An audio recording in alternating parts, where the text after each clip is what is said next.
Número 4. Los Ilusionistas 2. Esta secuela tenía unos zapatos muy grandes que llenar porque todas las revelaciones de la primera película salieron a la luz y porque el misterio de esta película ya concluyó, junto a los trucos de magia que ahora deberían ser más grandes e ingeniosos. En general, las sorpresas que nos pudieron dar ya las habíamos visto y la historia tenía que ser igual de interesante que la primera, ¿no? Por eso sacas una secuela, para expandir toda esta temática, y digamos que lo logran de una gran forma en esta secuela. Puede que te guste la ejecución de las acciones de los protagonistas, como puede que no, porque las decisiones que toman los protagonistas a veces son un tanto raras, y aunque no lo quieras, sirve para avanzar la historia, y eso es una muy buena forma de apoyar la narrativa. La historia de esta película no solo se mantiene con las consecuencias que ya pasaron en la primera, sino que se expande ahora presentando un nuevo villano que, inspirado por los acontecimientos de la primera película, finge su muerte para manejar desde las sombras su compañía y también para tener el control completo. Y ya de por sí es un villano interesante hasta que te das cuenta que trabaja con otro villano de la película pasada. Y sinceramente demerita mucho el trabajo de este nuevo villano que se estaba construyendo alrededor de toda la película para que la caguen en una escena. Pero sin embargo funciona hasta cierto punto y va con una personalidad que es llamativa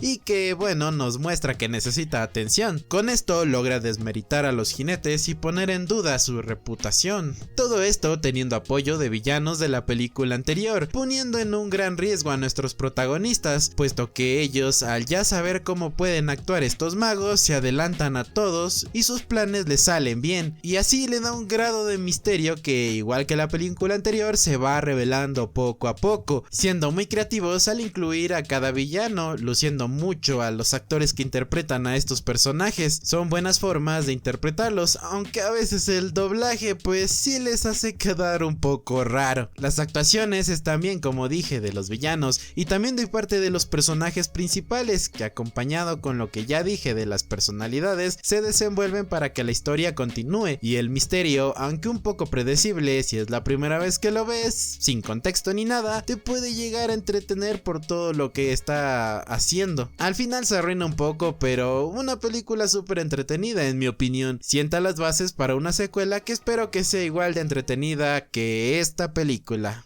Número 3. Uncharted 2. Igual que el puesto anterior, la revolución con respecto a todo lo presentado en su primera parte debe de ser aún más grande en películas. Ahora imagínate esta magnitud en videojuegos. Esto debe ser explotado aún más para el disfrute del espectador, porque es una experiencia que se puede sentir aún más inmersiva, pues porque tienes que ver cómo adaptar la jugabilidad ya presentada y mejorarla o cambiarla a un estilo que ya sea bien encaminado. Y este juego no se queda atrás. Desde el inicio ya vemos que se lo pensaron dos veces en cómo llevar el estilo del juego. Digamos que fue un parteaguas para que esta franquicia sea reconocida, y también para que después en el Uncharted 4 estas mecánicas se vean mejoradas a un nivel más grande, dejando un toque memorable a esta saga, porque las animaciones, las mecánicas y las cosas que a simple vista parecen pequeñas son las que hacen que este juego sea muy entretenido de verlo y de jugarlo, principalmente de verlo porque las secuencias son muy de películas de acción, así con muchas explosiones y con mucha música de suspenso, que para una saga de una búsqueda de tesoro con un contexto en el que te persiguen militares, pues funciona. La historia igualmente mejora con una premisa que, aunque copia la parte del juego anterior, la complementa con un buen antagonista y mejor desarrollado más que los villanos del juego anterior, porque el primero presentaba dos villanos y no sabías cuál era el villano principal, y a la final los dos se morían. Esto es una muy buena idea, ya que se persigue a un villano que se desarrolla en ciertos momentos del juego y es muy satisfactorio acabar con él ya llegado al final del juego, y aquí lo hacen igualmente con dos villanos, pero resaltando más a Lazarevic como el malo de los malos. Igualmente las situaciones a las que te lleva en este juego se sienten geniales, presentando momentos de calma y momentos de acción desenfrenada que, como ya dije, se sienten muy geniales y memorables, porque quién no recuerda las misiones del Tíbet, por ejemplo, con esos yetis que dan miedo más que otra cosa, solo por dar un ejemplo. Un muy buen parteaguas de cómo sería esta franquicia y cómo llevar a esta saga a ser muy memorable, ya sea en la historia y en la jugabilidad, expandiendo todo lo que tenían y mejorándolo al completo.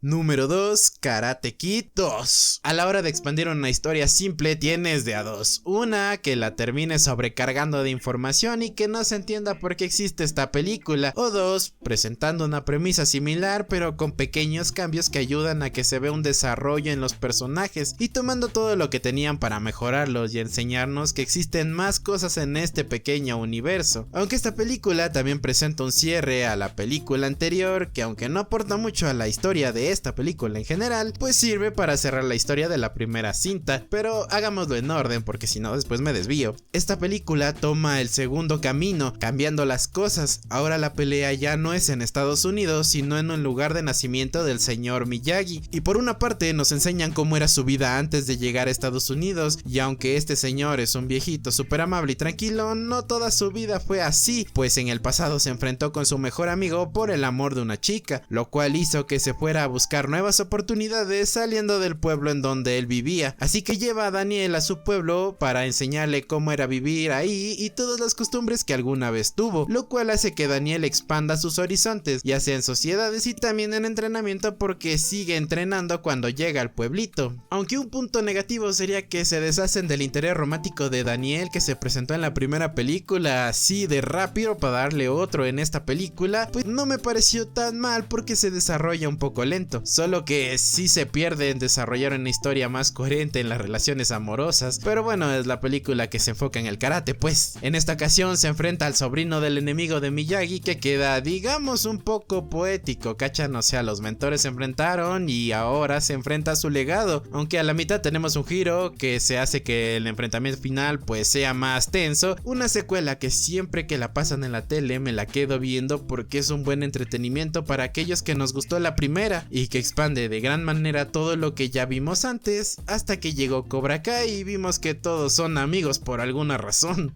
Número 1. Assassin's Creed 2.